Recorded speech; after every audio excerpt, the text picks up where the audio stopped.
बैठ जाए, जितना इंतजाम आपने कर लिया थोड़ी देर बैठ जाए। मुझे इनसे बात करने, मैं आपसे भी गुजारिश करूंगा थोड़ी देर। ये सैकड़ों किलोमीटर से आए हुए लोग धूप की शिद्दत में खड़े हैं, तो इनकी मौजूदगी को सलाम। मुझे पता है नया पाने की चाहत में पुराना छूट जाता है, नया पाने की चाहत में पुराना छूट जाता है। तुझे अपनाऊं तो मुझसे जमाना रूठ जाता है। मोहब्बत पढ़ने लिखने में बहुत आसान है, लेकिन मोहब्बत को निभाने में पसीना छूट जाता है। इमारत शरिया के एक बुलावे पर पूरे बिहार, पूरे बंगाल, पूरे उड़ीसा, पूरे झारखंड के कोने कोने से आए हुए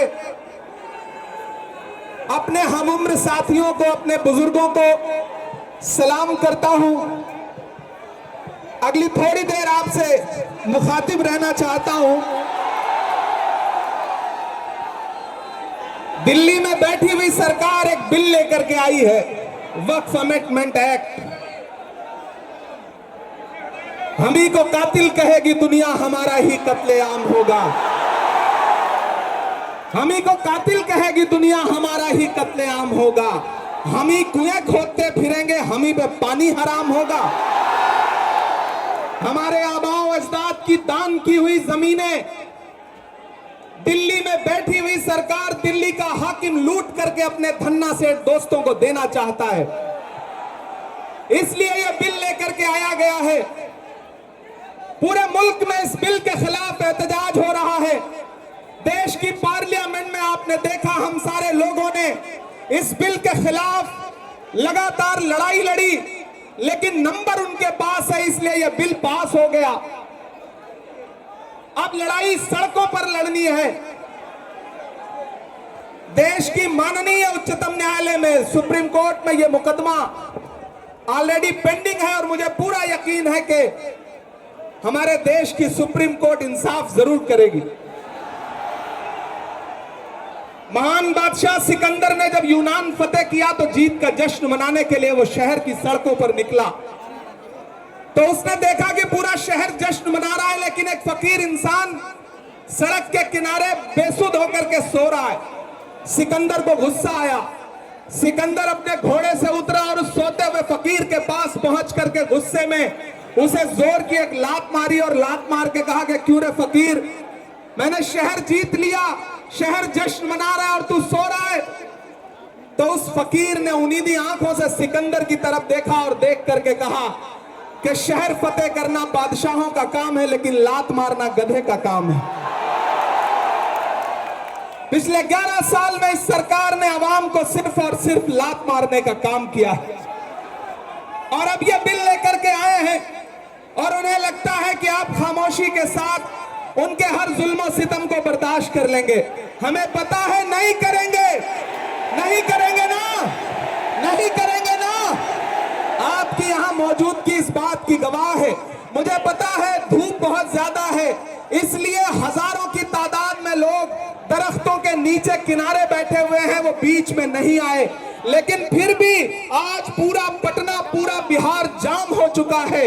लोग लाखों की तादाद में घर से निकल करके आए हैं। मैं सलाम करता हूं आपकी जिंदा दिली को, आपकी मोहब्बत को। फैसल रहमानी साहब के एक बुलावे पर मैं उनको भी सलाम कर रहा हूं। ये जो नई नस्ल है, ये पानी की तरह बह रही है। मैं इस नई नस्ल के बहने को भी सलाम करता हूं। बहुत तकरीर नहीं करनी है, बस इतना कहना है कि नहीं, ऐसा नहीं होगा, कभी ऐसा नहीं होगा, कभी ईमान का कुरान का सौदा नहीं होगा। बिहार वालों, बताना, दिल्ली तक अपनी आवाज पहुंचाना कि नहीं, ऐसा नहीं होगा, कभी ऐसा नहीं होगा, कभी ईमान का कुरान का सौदा नहीं होगा। हमें तुम कत्ल कर दो, शौक से मंजूर है, लेकिन शरीयत के किसी मुद्दे पे समझौता नहीं होगा।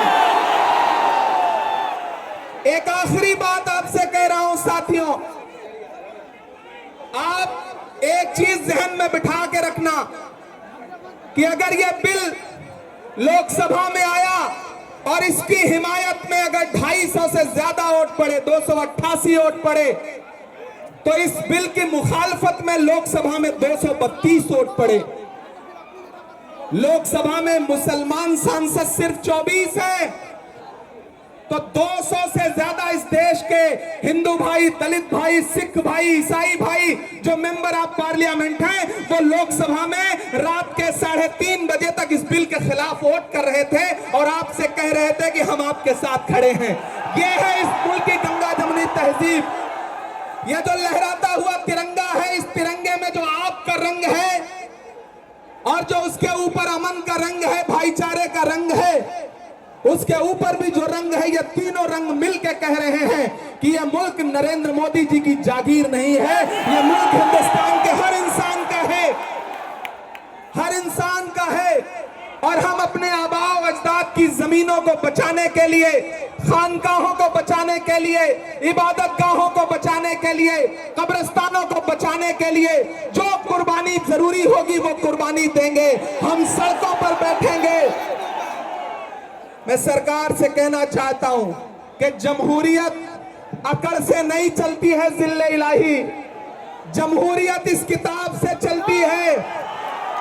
यह जो संविधान है जिसे डॉक्टर बाबा साहब अंबेडकर ने अपने खून पसीने से लिखा था, इस किताब से मुल्क चलेगा, किसी की अकड़ और जिद से नहीं चलेगा। नरेंद्र मोदी जी, आपको यह समझना पड़ेगा कि आप हमारी हिमायत में जो बिल लेके आए हैं, हमें पता है वो हमारी हिमायत नहीं बल्कि हमें बर्बादी का सामान लेकर के आए हैं। आपकी साजिश हम समझते हैं, आपकी मंशा हम समझते हैं और हम इस बिल के खिलाफ खड़े हैं। आज यहाँ पटना के ऐतिहासिक गांधी मैदान में बस इतना कह के जा रहा हूं, वक्त बहुत कम है, बोलने वाले बहुत ज्यादा हैं।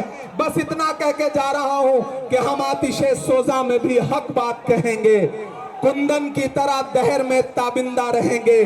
तारीख बताती है कि हर दौरे सितम में हम जिंदा थे, हम जिंदा हैं, हम जिंदा रहेंगे। आवाज दो, आवाज दो, आवाज दो। इधर से सदाएं नहीं आई हैं अभी। आवाज दो, आवाज दो, आवाज दो। अरे इंकलाब जिंदाबाद, इंकलाब, इंकलाब। बहुत शुक्रिया।